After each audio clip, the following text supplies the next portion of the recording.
جاتی ہے کوئی کشمکش اندوہ عشق کی، دل بھی اگر گیا تو وہی دل کا درد تھا۔ السلام علیکم ناظرین، آپ سمجھ گئے ہوں گے کہ میں نے جس غزل کو شروع کیا ہوا ہے آج اس غزل کے اختتام کا وقت آ پہنچا ہے۔ میری پہلی نشست یہ کوشش تھی کہ میں اس غزل کو ایک ہی نشست میں کرتا، لیکن کیا کروں کہ اشعار ہی اتنے تہ در تہ تھے کہ وہ ویڈیو پر ویڈیو ہوتی چلی گئی۔ تو بہرحال آج اس غزل کے 3 شعر باقی ہیں اور میں یہ تینوں شعر جو ہیں اسی نشست کے اندر آپ کے سامنے پیش کیے دیتا ہوں۔ تو آئیں بلا تاخیر ویڈیو کو شروع کرتے ہیں۔ پہلا شعر ہے: جاتی ہے کوئی کشمکش اندوہ عشق کی، دل بھی اگر گیا تو وہی دل کا درد تھا۔ ایک درمیان میں جملہ مترادف کے طور پر عرض ہے کہ اس غزل کے جو پہلے اشعار ہیں وہ اسی ویڈیو کی ڈسکرپشن کے اندر جو ہیں وہ موجود ہیں، ان سب کے لنکس موجود ہیں۔ آپ جو ہے یہاں سے باقی ماندہ تمام اشعار جو اس غزل کے ہیں وہ دیکھ سکتے ہیں۔ تو عرض کر رہا تھا: جاتی ہے کوئی کشمکش اندوہ عشق کی، دل بھی اگر گیا تو وہی دل کا درد تھا۔ تو آئیں پہلے مشکل الفاظ کے معنی دیکھ لیتے ہیں۔ کشمکش عام سا لفظ ہے، کھینچا تانی۔ اندوہ عشق، اندوہ یاد رکھیے گا غم اور رنج کے معنی میں ہے۔ رنج، غم، اندوہ یہ تینوں آپس میں تقریباً مترادفات کے طور پر استعمال ہوتے ہیں۔ تو غالب کہتا ہے کہ جاتی ہے کوئی کشمکش اندوہ عشق کی، دل بھی اگر گیا تو وہی دل کا درد تھا۔ یعنی سوچا گیا، غالب نے یہ ایک مفروضہ قائم کر لیا تھوڑی دیر کے لیے کہ چلیں دل جو ہے تمام تر آفات، تمام تر مصائب اور تمام عشق کے راستے کے اندر جو کلفتیں پیش آتی ہیں ان کا اصل سبب تو دل ہی ہے۔ چلیں دل کو جو ہے وہ سینے سے نکال باہر کرتے ہیں۔ تو کیا ہوا؟ غالب نے دل کو جو ہے وہ سینے سے نکال باہر کیا، لیکن پھر کیا ہوا؟ اندوہ عشق پھر بھی نہ گیا۔ وہ جو ایک کشمکش کا عالم تھا وہ پھر بھی برقرار رہا۔ تو پھر کیا ہوا؟ وہ جو رنج یا وہ جو اندوہ تھا اس نے اب ایک اور روپ جو ہے وہ دھار لیا۔ وہ کون سا روپ دھار لیا؟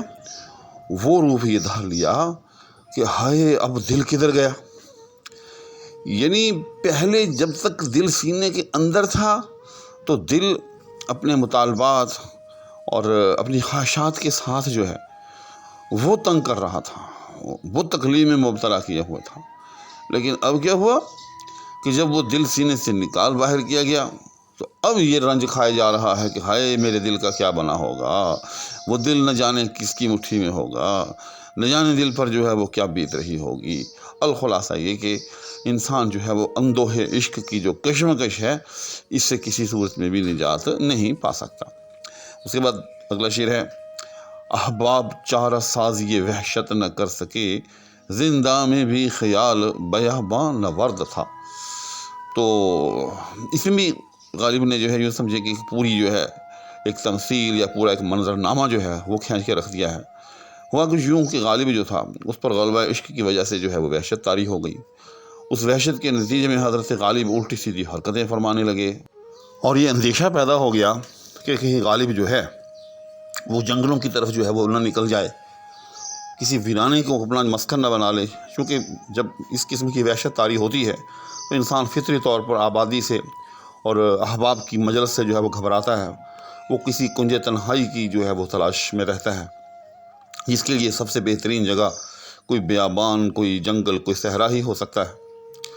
تو انہوں نے کیا کیا احباب نے کہ چارہ سازی کا سوچ کر کے غالب کا جو ہے وہ علاج کرتے ہیں۔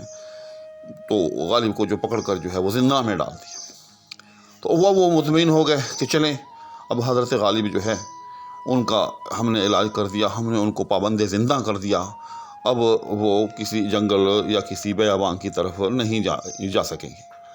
تو غالب کہتا ہے کہ لیکن یہاں کیا ہوا کہ زندہ میں بھی خیال بیاباں نورد تھا، کہ بظاہر انہوں نے مجھے پکڑ کر جو ہے وہ زنجیروں میں پکڑ کر مجھے زندہ میں ڈال دیا، لیکن زندہ میں جب میں پہنچا تو میرا خیال جو تھا وہ بیاباں نورد ہو گیا۔ یعنی احباب نے مجھے زنجیروں میں پکڑ کر بظاہر جو ہے وہ بیاباں نوردی سے بچانے کی کوشش کی، مجھے مجبور کر دیا کہ میں کسی بیابان میں نہ جا سکوں، لیکن وہ میرے خیال کو تو نہ پکڑ سکے، وہ میرے خیال کو تو نہ جکڑ سکے۔ حتیٰ کہ میرا خیال جو تھا وہ بیابان ورد جو ہے وہ ہو گیا۔ بیابان ورد کا مطلب ہوتا ہے، یاد رکھیے گا، بیابان میں گھومنے پھرنے والا۔ صحرا نوردی، بیابان نوردی، نوردی جو ہے وہ گھومنے پھرنے کا معنی دیتا ہے، یعنی صحرا نوردی صحرا میں گھومنا پھرنا، بیابان نوردی بیابان میں جو ہے وہ گھومنا پھرنا، بیابان ورد یہ اس میں فاعل ہو جاتا ہے، بیابان میں گھومنے والا۔ القصہ الخلاصہ یہ کہ اس شعر کے ذریعے غالب نے یہ ثابت کرنے کی کوشش کی ہے کہ جو بھی صاحب وحشت ہوتا ہے، یعنی خاص طور پر جو بھی حضرت عاشق ہوتا ہے، اس کو آپ کسی طور پر بھی جو ہے وحشت سے نہیں بچا سکتے۔ اگر آپ اس کو پابند زندہ کرتے ہیں تو پھر بھی جو ہے اس کی سوچ اور اس کی فکر جو ہے آپ اس کو پابند زندہ نہیں کر سکتے، تو وہ اپنی سوچ اور فکر کو لے کر جو ہے وہ بیابان نوردی یا صحرا نوردی اختیار کر لیتا ہے۔ اس کے بعد اگلا شعر ہے، اور یہ اس غزل کا آخری شعر ہے، اور یہ مقطع ہے، یہ لاش بے کفن اسد خستہ جاں کی ہے، حق مغفرت کرے عجب آزاد مرد تھا۔ تو یہ شعر جو ہے اپنے الفاظ کے مطابق بالکل واضح ہے، لیکن اس کے اندر جو درد ہے، جو ایک چبھن ہے، جو ایک یوں سمجھیں کہ اپنے پورے ماضی یا یوں سمجھیں کہ غالب کی جو پوری زندگی ہے اس کی ایک جو تصویر کشی کی گئی ہے وہ بہت کمال ہے۔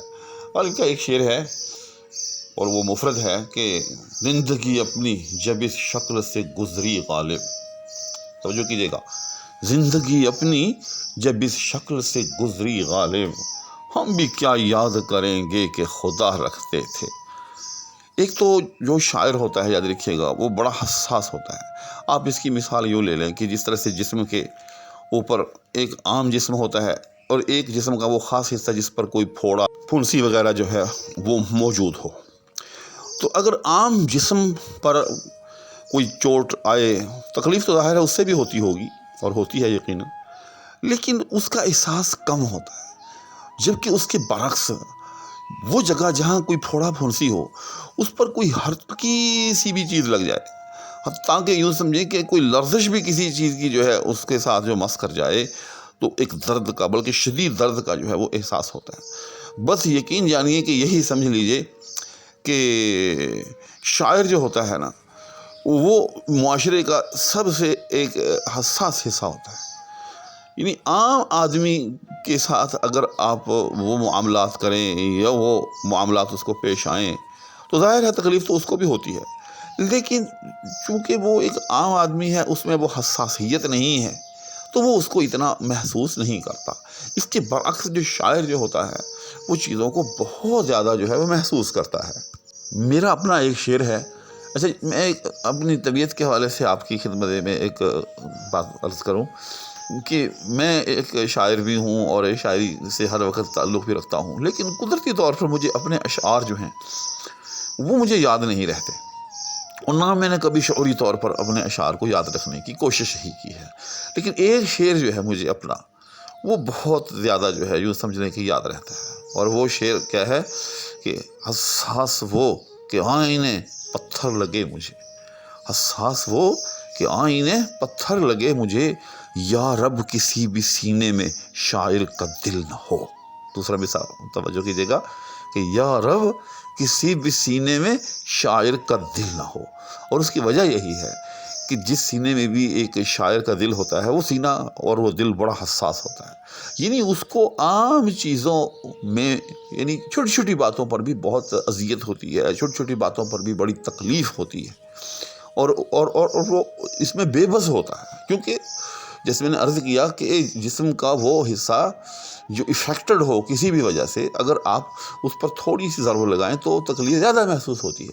تو اسی طرح سے شاعر جو ہے وہ عام چیزیں جو کہ عام آدمی کو اتنی زیادہ افیکٹ نہیں کرتی، لیکن شاعر کو وہ چیزیں بہت زیادہ افیکٹ کرتی ہیں۔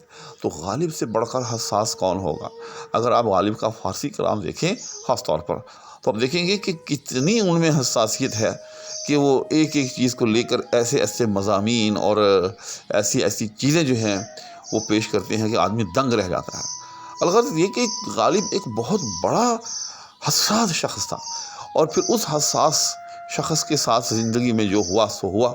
انشاءاللہ میں کبھی پوری غالب کی جو حیات غالب ہے اس پر ایک ویڈیو جو ہے ان کے زندگی کے جو اہم اہم واقعات اور اہم اہم جو موڑ ہیں وہ لے کر کے جو ہے آپ کی خدمت میں پیش کروں گا۔ لیکن سریدس آپ اتنا ہی بات دیکھ لیں کہ 7 بچے جس شخص کے جو ہیں وہ پیدا ہوں اور ایام طفولیت کے اندر جو ہیں وہ فوت ہو جائیں، تو وہ شخص جو ہے کتنا جو ہے وہ پریشان ہوتا ہوگا۔ پھر وہ دلی اور وہ دلی کے ہنگامے اور وہ دلی کی تباہی اور پھر آخری عمر کے اندر وہ چیزیں جو ہیں غالب نے اپنی آنکھوں سے دیکھی، تو اس کے علاوہ پھر وہ ان کے پینشن کے جھگڑے، ٹھیک، اور وہ ان کا وہ سفر، الغرض ان کو قدم قدم کے اوپر جو ہے وہ مختلف قسم کے مسائل کا سامنا کرنا پڑا۔ تو جب یہ ساری چیزیں جو ہیں آپ کٹھی کریں آپ، تو پھر ان اشیاء کے تناظر میں یہ شعر جو ہے اس کو آپ پڑھنے یا سمجھنے کی کوشش کریں تو آپ پر حقیقت جو ہے وہ منکشف ہو جائے گی کہ یہ لاش بے کفن اسد خستہ جاں کی ہے، حق مغفرت کرے عجب آزاد مرد تھا۔ کہ یہ بے کفن لاش، یعنی اس میں کتنی بے بسی ہے کہ جب کوئی انسان دنیا سے جاتا ہے تو کفن دفن کا تو انتظام ایک عام آدمی کا بھی ہو جاتا ہے۔ ایسے خیراتی ادارے ہیں دنیا کے اندر کہ جو کفن دفن کا جو ہے وہ مفت میں جو ہے وہ انتظام کرتے ہیں۔ تو وہ آدمی ذرا سوچئے کہ جس بیچارے کے لیے کفن دفن کا بھی انتظام جو ہے وہ نہ ہو سکے تو وہ کتنا بے بس ہوگا۔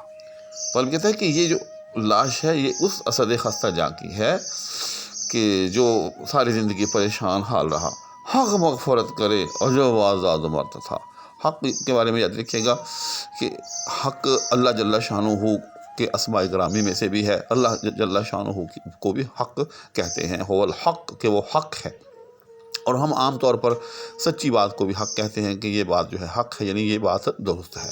یہاں حق جو ہے وہ اللہ جل شانہ کے اسماء صفاتی کی طرف اشارہ کر رہا ہے کہ اللہ جل شانہ معاف فرمائے عجب آزاد مرد تھا، کہ عجب ہی آزاد مرد تھا۔ کبھی انہوں نے جو ہے غالب نے کسی قسم کی یعنی یوں سمجھنے کہ کوئی منافقت سے کام نہیں لیا، فکری آزادی تھی، جو من میں آیا، جو درست سمجھا وہی سب لوگوں کے سامنے جو ہے وہ پیش کیا۔ تو آج یہ غزل جو ہے اختتام کو پہنچی۔ انشاءاللہ العزیز یہ ہمارا سیکھنے سکھانے کا سلسلہ جو ہے وہ اسی طرح سے جاری و ساری رہے گا۔ میں اب آپ سے التماس کروں گا کہ میرے چینل پر جو ہے وہ تشریف لاتے رہیں اور آگے سے آگے بھی ویڈیوز کو شیئر کرتے رہیں۔